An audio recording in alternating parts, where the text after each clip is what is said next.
Hello everybody, welcome to Bass and Bonsai. We are out on the water and we're going to do a little testing. I just did a topwater kind of demonstration testing. We didn't catch anything because it's still too early for topwater. Let's give a rundown on the conditions real quick. It is April 3rd, a couple days after April Fools, right? So hopefully we don't get fooled today. We're in the shallowest part of this place, 51-degree water temps. It is just after 9 o'clock and I'm ready to throw a Squarebill or two. So I wanted to give you guys a quick demonstration on kind of what I use on my Squarebills. Well, let me put this up. So I'm getting ready to put you guys on the chesty because I won't have to spin the boat around all different ways. I'll just turn and you guys will see what's going on. But I'm going to start with the littlest one. That's a little if this video makes it and you're seeing it and I catch a fish or two, I'll probably share the links. But that's that real little bitty, I want to say that's a 3 gram, like almost an 1/8 ounce type bait. Awesome little, kind of the first Squarebills. You guys have seen me talk about the jelly beans. I'm not throwing those today, but we've got stained water. So we're going to start with that little guy on what's becoming my favorite ultralight BFS reel. Still working on that. And then just a size or so bigger, like a little 4 gram, that little bait, real bright because the water's dirty. Then we're going with what, if any bait today catches me a fish, should catch me a fish, is the Perberos. Yesterday, this color and another color in clearer water did manage to catch me a couple fish on a only 3 fish day. Throwing that on our light setup, that's a 6 gram bait. So we're basically going like a, I don't know if that one's like a 2.5 or 2 something. It's in between like a 1/16 and 1/8 ounce to the 4 gram to the 6 gram bait on light gear. So we're just going to see what we can do. So jump, I started to say jump on my chest, but don't jump on my chest. I'm too old for that. Buckle up, hang on. Let's see if we can actually catch a fish, and I'll show you how I kind of use these. And we're probably going to start from the littlest to the biggest. Let's go. Okay, going to start with this little guy right here. Now I want you guys to kind of see if you can see down there. It is a floater. Water clarity, man, is an issue today. We cannot see anything. Kind of show you the fall rate. See how it hits the water, line doesn't go crazy. Got this kind of tight from on the spool tension. I could actually loosen it a little, but I like it right about there. I don't just do away with side-to-side play. I usually, on my ultralight, sometimes I'll do like a 1 gram trout magnet type deal and set it to where it, you know, falls like I do the 2 gram crappie jig on everything else. So let me get a feel for this, but I have not thrown this one that much at all. I can try to tell you how far. I cannot tell honestly how deep this little bait's getting. The water is that dirty.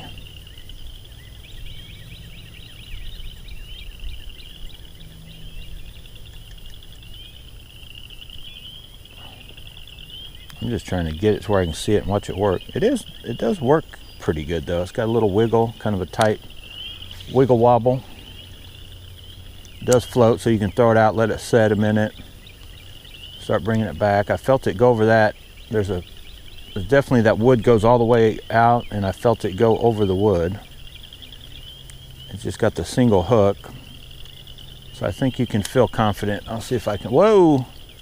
I think you can feel confident that if you cast too hard, the way I have this brake set, you'll get a backlash. Okay, right there, it's going to go even over it differently. So yeah, it pops right over wood. I like that part of it. Not sure if it's going to get bit today. So I'm kind of just going to make a pass around this wood, probably with each bait. I didn't like that. I don't know what that happened there. It's kind of started swimming funny. It may have a little gunk on it. All right, let's see how fast we can reel it. It's floating. Okay, something's not. Okay, this is not a fast.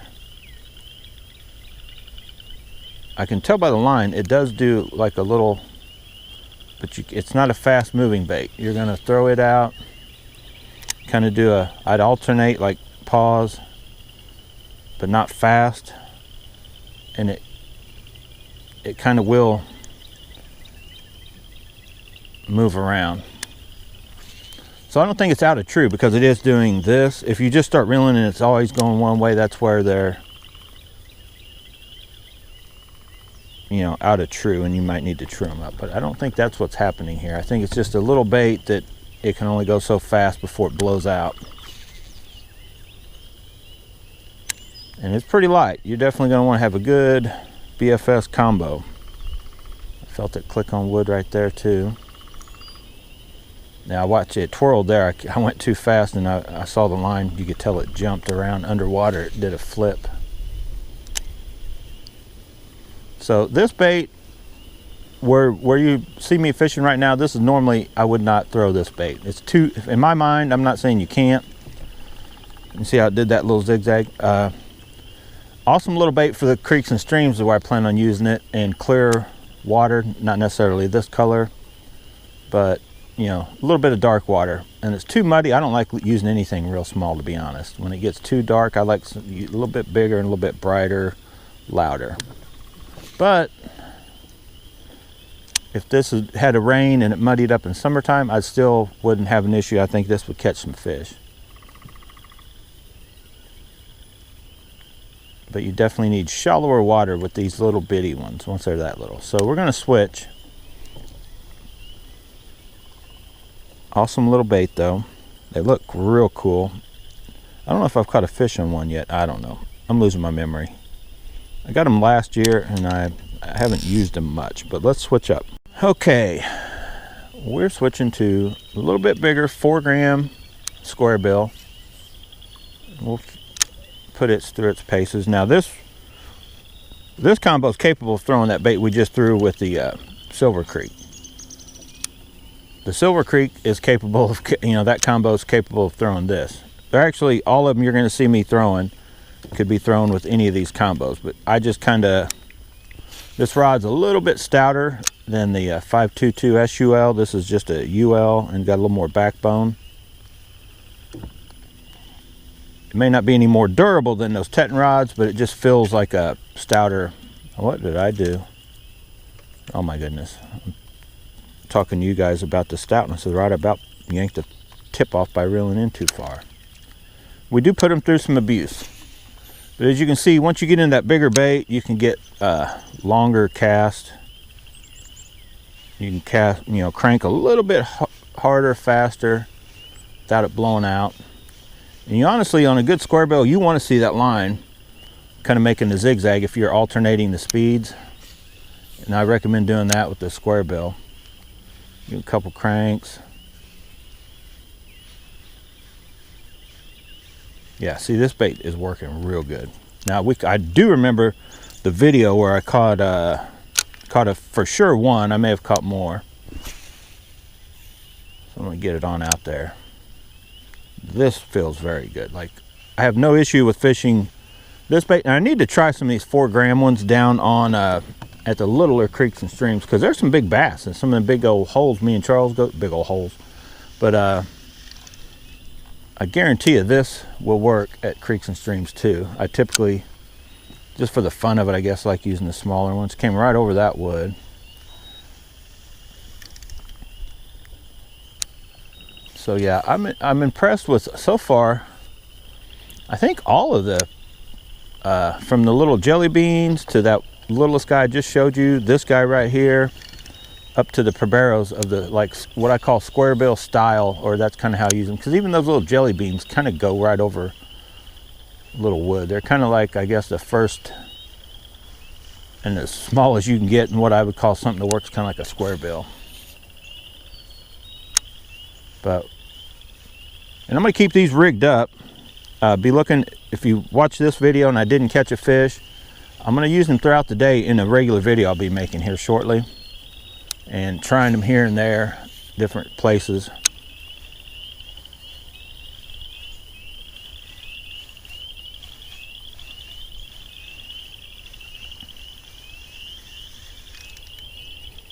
But I do have this 4-gram one in several sizes, or several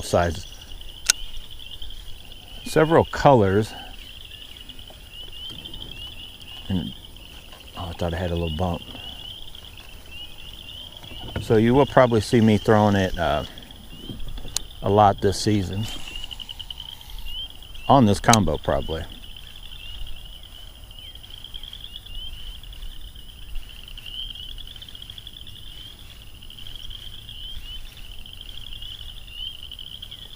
Okay, I'm probably I'm probably reeling way too fast. I'm gonna just slow it down.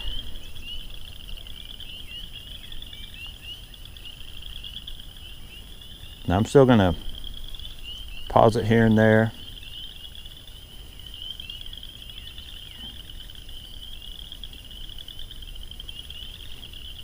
But I have learned from the end of last season, I don't really go by water temperature on how fast or slow I'll crank anything nowadays. Because I felt last, well, water temps like we have now and even colder, 47, 8 degree water temps. A lot of my fish were caught by doing this.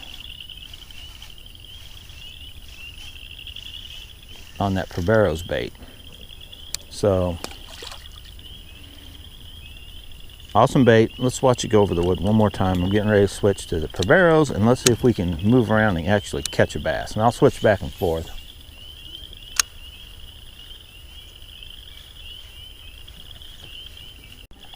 So hopefully you saw that. Maybe do it one more time. It came right over that wood. This is definitely one of those square bills I like. Whoa. So there's definitely a chunk of wood in the water there. I felt it bounce right off of it. Warmer weather, summertime weather, I guarantee we'd have caught a fish or 5 or 8 by now with, whoa, wouldn't have came over that one too well. It's out of the water. Don't throw any bait over wood that's out of the water. Just a little suggestion there. All right, I'm gonna switch, but that does feel, I like the way this feels. I'm gonna keep using this through today because I think this may end up, might take the day to get on and the water temps to warm up a little bit. It's supposed to be, I think, 60 something today, but anyway, I think that will catch us a fish. Possibly. If anything can, and if this can, I would think that can. So, but here we go. Here is definitely last season and towards the end, and already a couple times this season. This can be like a, you know, lifesaver when you just need a bass. Provero's in that color, especially for this kind of water. But it doesn't really need any proving to be done. It just works. Now I've got 3 of them and I never really pay attention which one I grabbed, and they may not all run true, I'm not sure. But yeah, that one seems like it does. And so each time you upsize, you get a little more resistance. I can definitely, this feels like a big bait. It's a little bitty 6 gram. It's probably half the size of a 1.0, but it feels like a big bait compared to those 2 little guys I was just throwing. Feels like I'm throwing a deep diving crankbait.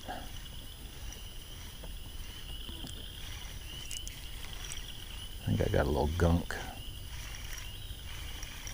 So as you can tell just on this, once you upsize, even though that's a little bait, it you can cover water kind of quicker. So I kind of use these BFS baits size wise to, you know, body of water I got. If I just want to have fun and I'm on little creeks and it's a little pocket, you know, why just make a couple casts with a big old bait and spook any of the littler guys?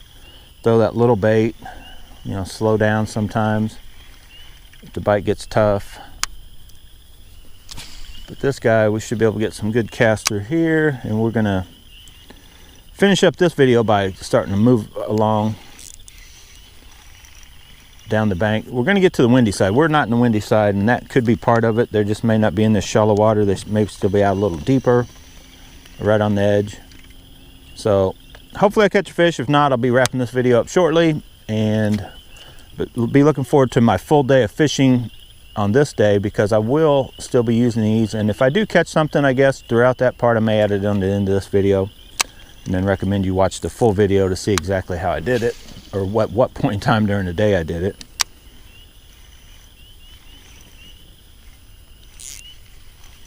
I thought it was right there. think I'm getting any grass. And you can also, I guess I should leave with this. If you get in a spot and you're throwing this, even though it's not a real crazy deep diver, but you just keep getting grassed up, go to that 4 gram and then go that little bittiest one if you're in, you know, real shallow grass, but you want to run like a little kind of a louder crank across the top of it. I forgot to even mention that, but that's a good time to that's another good time to downsize for that reason. All right, well, let's just see if we can actually catch a fish.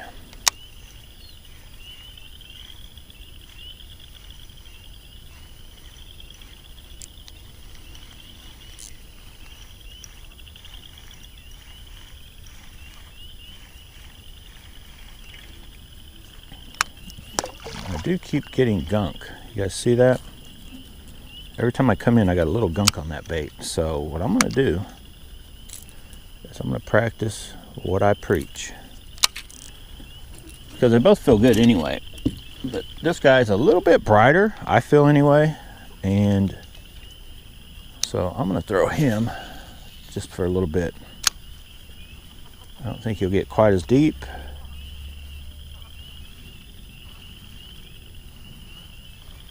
And stands just as good a chance to get hit as that bigger Perberos does, in my opinion. And whoa, I can check them a little closer to the bank. This is a good feeling setup to be throwing this on.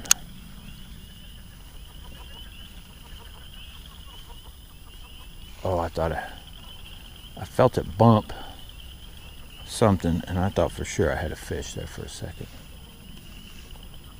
Now sometimes you almost like a jerkbait, you can just pause them for if something is following it. I think in today's situation, when something gets up, if I actually get across a fish that can see it, I think he's just going to grab it.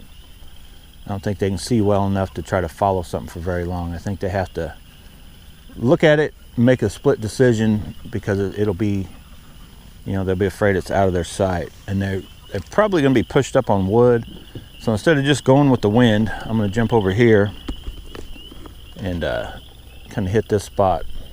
There's some wood right here, and then that tree, and we'll work our way down that side, and there should be a fish right in here. Okay, so I'm going to stick with this bait just because I don't throw it. It kind of, I guess I need to prove it more so than I do the Perberos, right? What's Charlie fishing in 50-degree water temps and catching fish with the Perberos? You've seen it, right? 48, 47 degree. So let's see what this bait can do. Let's see if it can, if anything can, because we're still skunked as of right now. And if you guys can hear that, the frogs are definitely out. I saw a little bitty one when I was putting the boat in. Oh, that wind caught that sucker.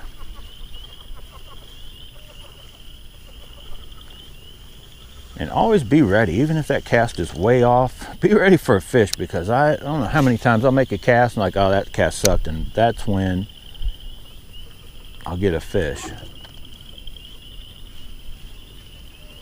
I don't know what that says about me and my decision making on where I'm casting, but yeah. I'm casting into the wind. It is a 4-gram bait, but we got a pretty strong 10-mile-an-hour wind, I guess. Felt it bump off something there. I don't like talking too great about baits and how they get through wood, because then that's when I usually get stuck on a chunk of wood. But so far, this bait is showing what it is, a very good squarebill getting through that cover. Now we have caught one fish, but I want to see if this is a, you know, it just has that, I guess, magical touch of when it gets around a fish, they can't resist it. We got to find the fish first. So far, it doesn't look like anything is up here in this shallower water. Period. Now we'll be switching back and forth just to check it. I got to get that eye in there.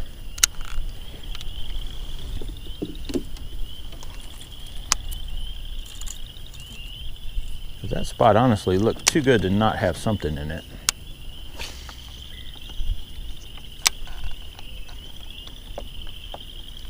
I gotta double check. I almost think that littler 4-gram bait throws better than this Probero's. Like it's got the weight better. It throws, this Probero's, it's not bad.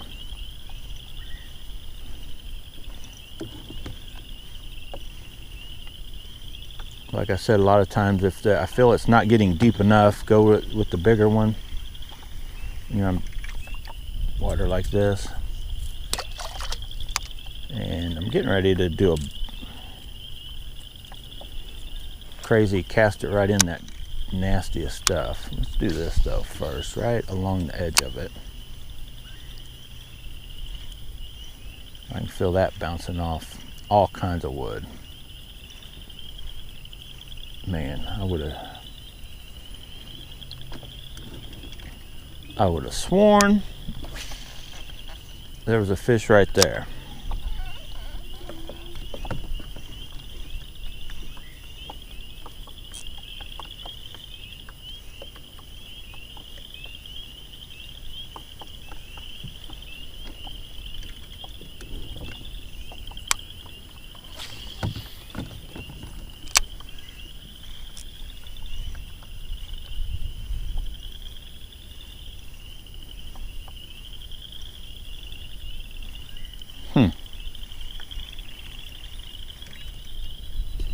All right, boys and girls, we've got our luckiest bait for cold water, and we're trying to just catch a fish right now. The elements, well, let me crank this up to number 2. We've got wind, nasty water. It's pretty stained up.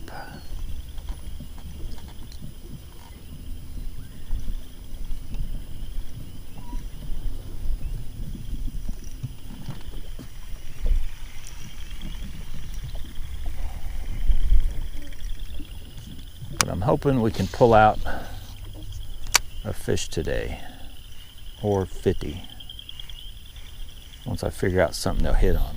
And I guess I should have checked. I'm pretty sure and shown you guys that all 3 of these baits do rattle. You definitely want a bait bright and that rattles. And really you don't need, if you, nope, this bait does not rattle whatsoever. That's not good for me for this kind of water. And honestly, I don't know why they made one so bright if it doesn't rattle, but I guess sometimes they just go off sound and they don't want loud. So basically you can sneak up behind them and then poof, there's this bright thing that they got to make a decision on, I guess. But I mean, I know it catches fish because I've caught one on it, but I definitely like my Squarebills to rattle, the bigger ones. Let's check that little dude. Does he rattle? I know the Probero's does. Let's check little dude. Little dude, do you rattle? We got a rattler. This guy just looks like he would work in this water. He just looks like he'd work. Right? Got a fish. He just, first cast, and that drag seems loose, but this is a light BFS rod. That is a little bitty guy. Get in here. I ain't gonna. Okay, we caught him. Now we're gonna let him microwave. All right. First cast. That bait I threw yesterday, and I don't think I had a hit. I caught him on 2 other colors, but not that color. Look at that little white devil. Do I even want a pic of that? I guess I should get a pic. So I'm going to put this in both videos. We threw that other Probero's. This I think is a Probero's. It's not named Probero's. I think it's the same bait as the Probero's. First cast, put it on. I know it's not a giant, but that is a largemouth bass, my friends. It's not a white bass or a striper. So yeah, we may be onto something. A little bit of white is all right. All right, got a pick. He's nothing to write home about. Whee! But he is definitely a jumper. Wow, did you guys see him jump in the water? All right, let's go. This little bait got me fired up now. First cast. Giant largemouth bass. I mean, whoa, wow. I almost thought I had one on the second cast.